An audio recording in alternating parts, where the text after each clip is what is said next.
E-A-G-L-E-S, Eagles! Alright, welcome to another Eagle Rant video.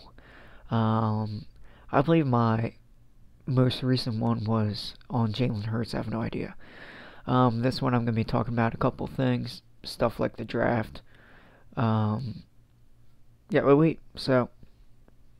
I like that setup. My background. Not to flex, but all that stuff up there, you see a sign.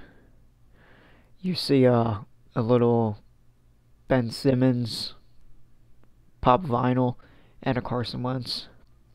If you can't tell what this picture is right here, me and Wentz. Anyway, I'm going to talk about the draft and some other things. So yeah, the draft was like a week ago. Thought I'd give my draft grade, even though it is a little late to do that, but oh well. I'm sure every Eagle fan was caught off guard with the Jalen Hurts pick. I was too. So two things I was focused on was obviously who were the Eagles going to pick and who would select Jalen Hurts, because I like what he brings to the table. Overall, I'd give the I'd give a draft grade a B+. I want to say like an A.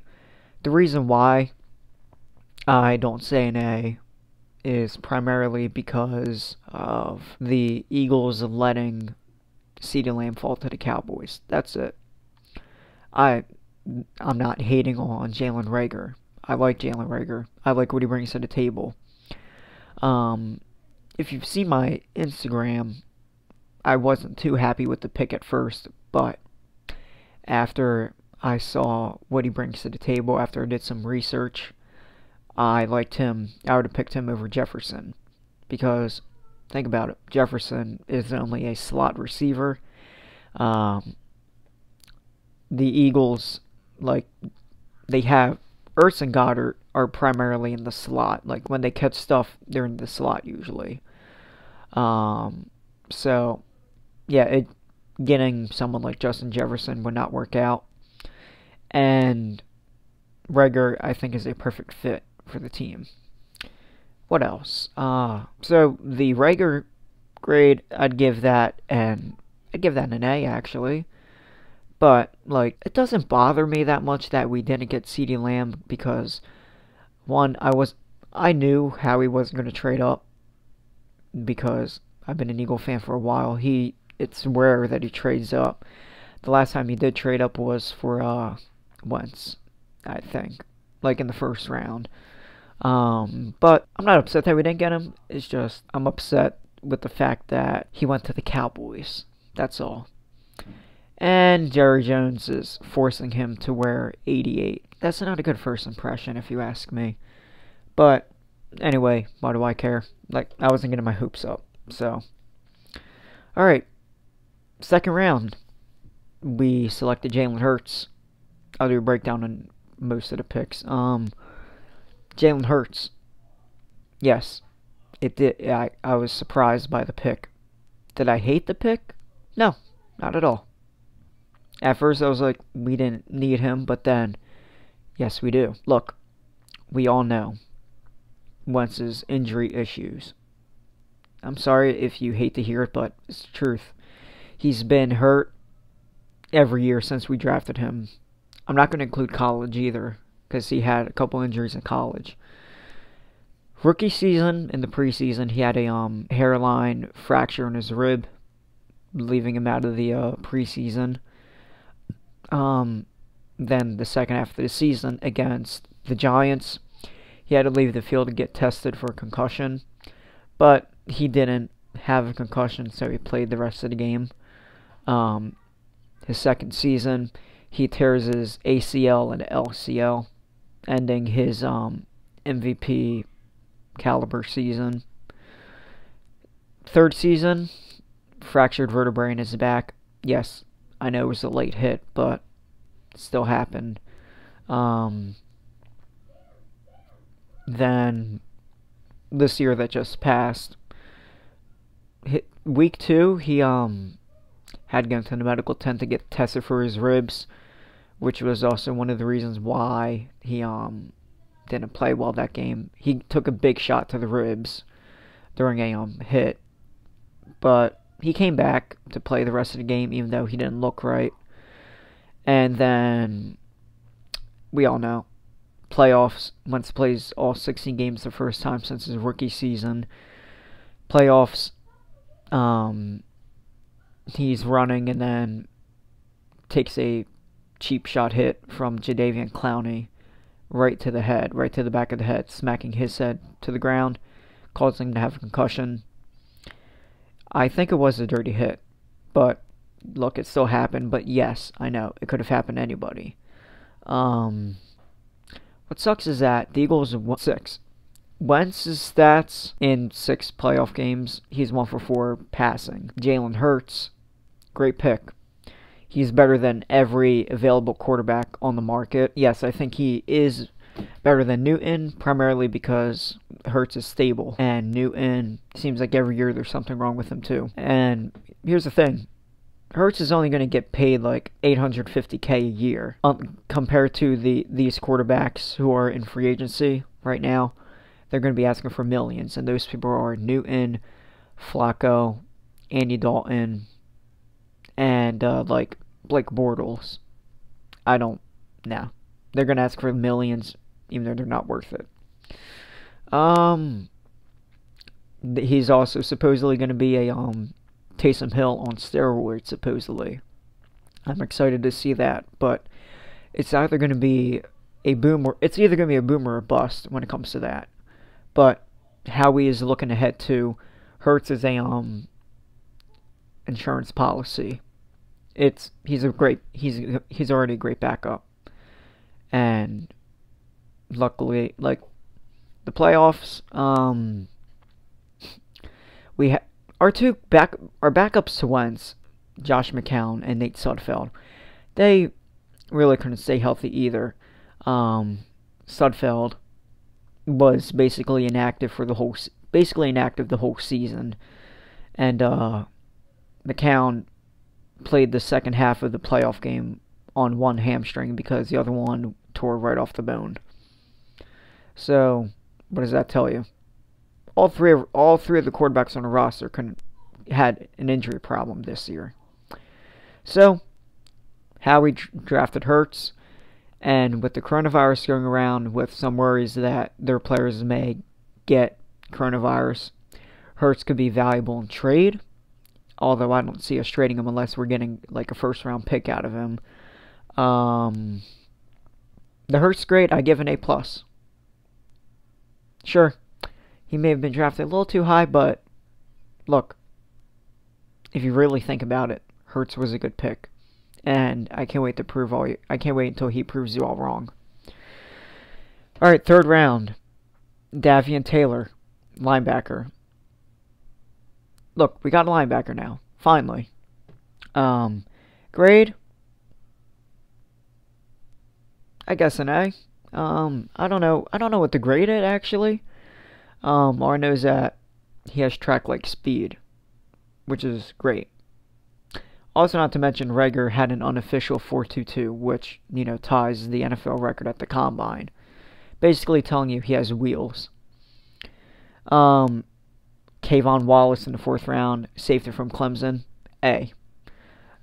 Wallace, he had the best coverage grade of all defensive backs coming into the draft with a 92.1.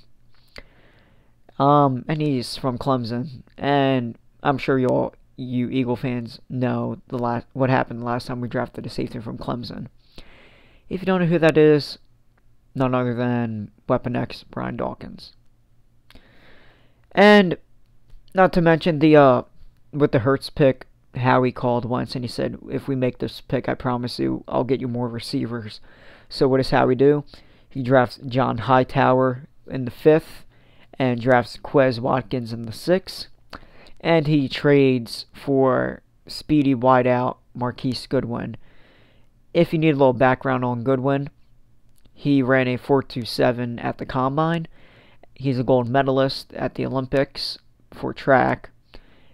And he also won the 40-yard dash race that the NFL players had last year. So he brings a lot to the table. The Eagles, I like what they're doing. Speed. That's what helped the Niners too. The Niners, I believe, were the fastest team in the league last year. They had the fastest backfield, and they had some of the fastest receivers. I like how the Eagles are going with this. So overall, I give the draft a B plus. The reason why I can't give it an A is because how we let CeeDee Lamb fall to the Cowboys. That's the only reason. I didn't see us getting him anyway, but it just hurt a lot more to see him go to Dallas. What else? So, with that being said, I'm going to do my post-draft record prediction. So, the actual schedule is not released yet, but the teams are. So, I'm just going to go down the list here. Arizona, we're going to be playing Arizona in Arizona. I think we pull this off. Yeah, I think we pull this off. So, 1-0 there. I need to keep track of this to make sure. So, Arizona, we're 1-0. We're at Cleveland. I guess these are all away. I don't know. Then we're at Cleveland. I think we beat Cleveland. Cleveland right now, God knows what's going on. Sure, they have a good wide receiver duo in Landry and OBJ, but look at their quarterback who suffered a sophomore slump. And the same guy who shaved 3 different times in the same game. Yeah, I think we win that game. At Dallas, I think we're going to lose there. We do. Besides, the Eagles and Cowboys split basically every year. So that'd make us 2-1. We're at Green Bay. I think with our new secondary, I think we win this.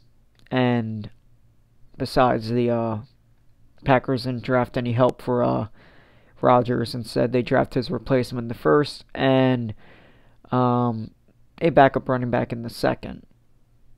So Green Bay doesn't have that much help. We go 3-1. I think we sweep the Giants. So that would make us like 5-1. Then Dallas comes to Philly. We win that. We're now 6. We're now 6-1. Then against Washington, we beat Washington 7-1. Then the Rams come to Philly 8-1. Although, like, I'm just going. This is not the actual schedule. These are just the teams.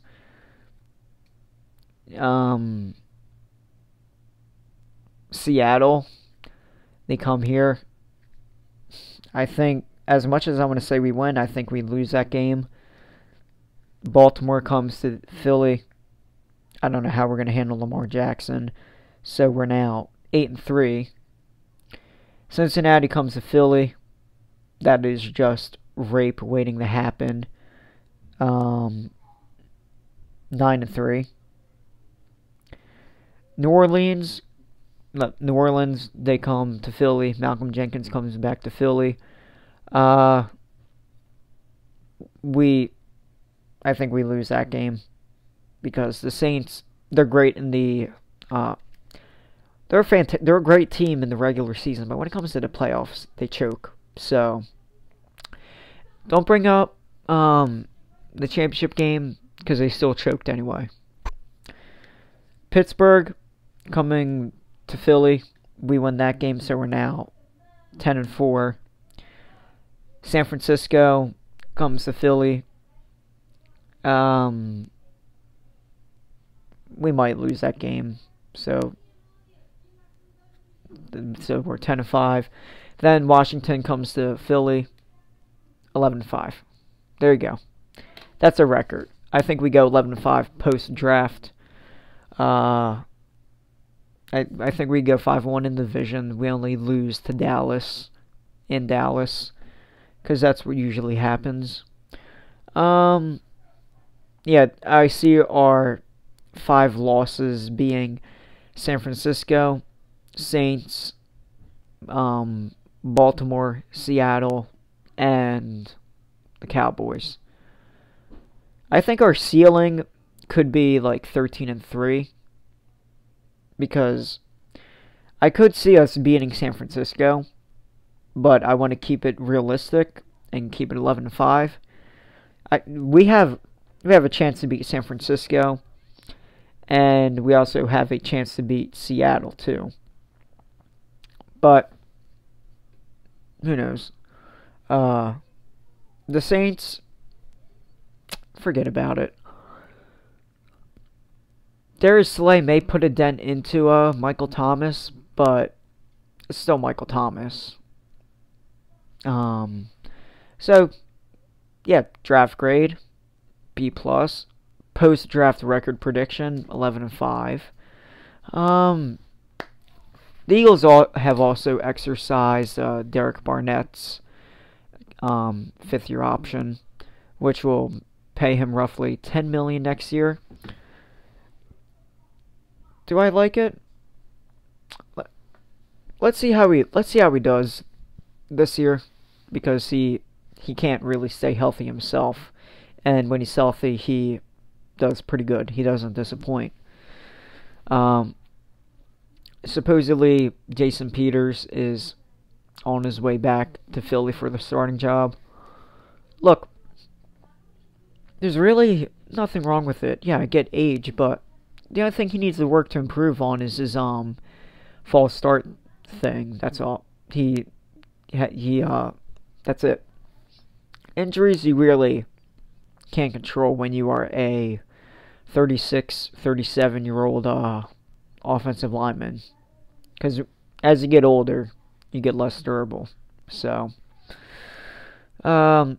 Eagles bring back Corey Clement. I like that. We needed a rotational back, and Corey Clement fits that perfectly. Also, supposedly, from the same source that announced the Corey Clement signing, they said the Eagles are also possibly going to sign a veteran running back. Wonder who that could be. Most likely LaShawn McCoy. If not, it's either LaShawn McCoy or Carlos Hyde, because the Eagles need a downhill running back, and Carlos Hyde may come cheap. I'm surprised the Texans got rid of him. He actually didn't do too bad when he played with the Texans. It would be nice to see the Eagles sign Logan Ryan to make our secondary a lot better, but I don't see it happening, especially when he asks for $10 million a year. But they also said that Vinny Curry may come back, which is great because we also need a rotational defensive end, which is what Vinny Curry was last season. So I see the Eagles signing JP,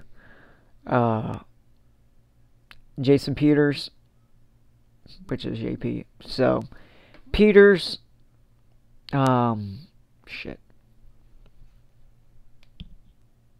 Jason Peters, Vinny Curry, and LaShawn McCoy are the 3 I think are coming to Philly. I hope McCoy comes back. It'd be great to bring him back to a 1-year deal. Cheap, though. You guys may say, oh no, we don't want him. He's old. Guess what, though? He had 4.6 yards per carry, which is also what Miles Sanders had. And Shady could be a great mentor to Sanders and the running back committee. So there is more to just the athleticism too. And you guys may be upset about bringing Jason Peters back because, yeah, I get it. Andre Dillard needs to play at some point, or he'll be a bust. Think about it, though. Aaron Rodgers was drafted in the first round, pick 25, I believe. Dillard was picked 122. And Rodgers was backing up Brett Favre for 3 years. And Rodgers wasn't a bust. I can tell you that. He's a first ballot Hall of Famer. So, Dillard, this will probably be his last year being a backup to Jason Peters. Although they may rotate because, Jason Peters is old. So, but he's still good. So that's what I see. Dillard, he will definitely be our starting left tackle by the time Jason Peters retires. So, there you go. Those are my takes. Thank you for watching. Stay safe.